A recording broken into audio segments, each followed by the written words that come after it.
pemirsa sekalian, kembali dalam liputan reportase khusus bersama saya Muhammad Andika Pratama melaporkan untuk Anda. Baik pemirsa sekalian, dimanapun kalian berada, dalam liputan kali ini akan membahas terkait materi teknik reportase dan investigasi, yaitu tentang jurnalisme investigasi sebagai pilar transparansi. Dalam jurnalisme investigasi tersebut terdapat sejarah perkembangan jurnalisme investigasi, yaitu ada pra-modern, terdapat akar filosofis dan kebutuhan sosial pada abad 18 sampai 19, dan jalan era emas pertama Newsletters pada tahun 1900 sampai 1914, dan juga selanjutnya yaitu ada di era transisi dan kebangkitan kembali di 1920-an hingga 1960-an. Dan selanjutnya yaitu ada era emas kedua di Watergate dan pengukuhan disiplin pada 1970-an, dan pada di perkembangan di Indonesia pada khusus dan terkait politik.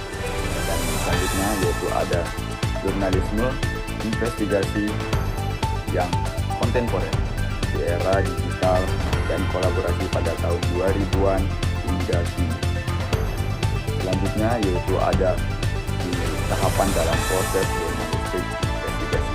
Menurut Subagio, dikutip dalam Syamuroma Asmawati dan juga Yahya pada tahun 2024. Nah, dalam pengumpulan dokumen juga terdapat dalam tahapan tersebut terdapat pengumpulan dokumen, yaitu ada pencarian dokumen dan juga ada pencarian bukti fisik dan juga ada pencarian saksi, dan selanjutnya yaitu ada penulisan laporan, dan yang terakhir ada publikasi.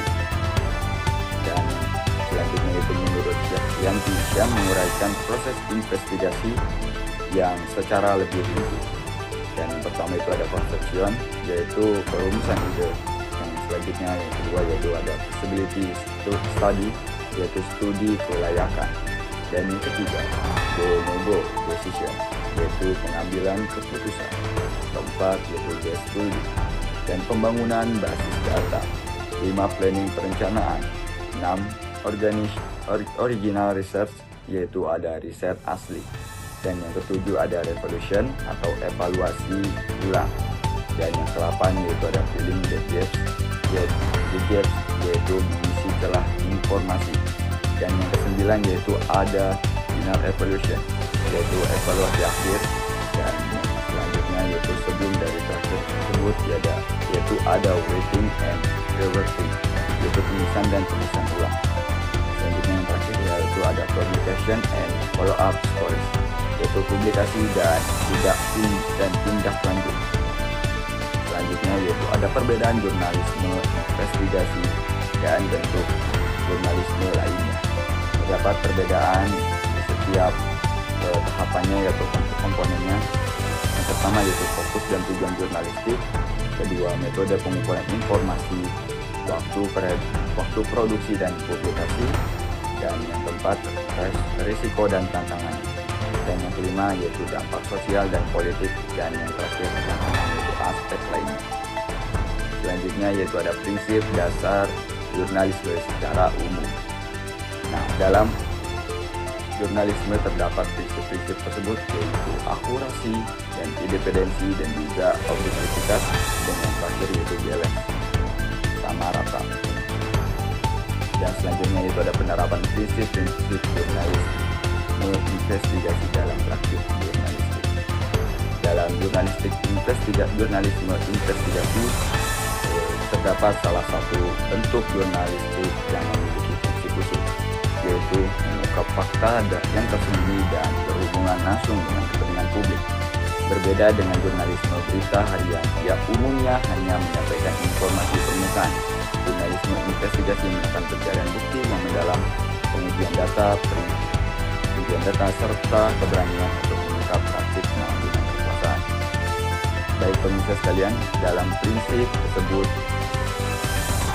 utama yang mendasari jurnalisme investigasi adalah kebenaran, akurasi, independensi, serta kepihakan kepada kepentingan masyarakat luas. Dan dalam jurnalistik investigasi adalah disiplin pers yang fundamental bagi demokrasi, bertindak sebagai pengawas kekuasaan watchdog, atau bisa dibilang itu untuk menjamin transparansi dan akuntabilitas publik. Fungsinya adalah mengungkap kebenaran tersembunyi yang penyalahgunaan wewenang seperti korupsi melalui proses yang terstruktur, membutuhkan keterlibatan tinggi dan beresiko besar. Praktiknya harus berlandaskan pada prinsip etika profesional yang keterutamaan, akurasi, independensi, dan juga objektivitas. Baik, demikian laporan kami siang hari ini. Terima kasih atas kebersamaan Anda. Tetap ikuti informasi faktual media yang kami. Saya Muhammad Andika Pratama, pamit undur diri. Selamat siang dan sampai jumpa.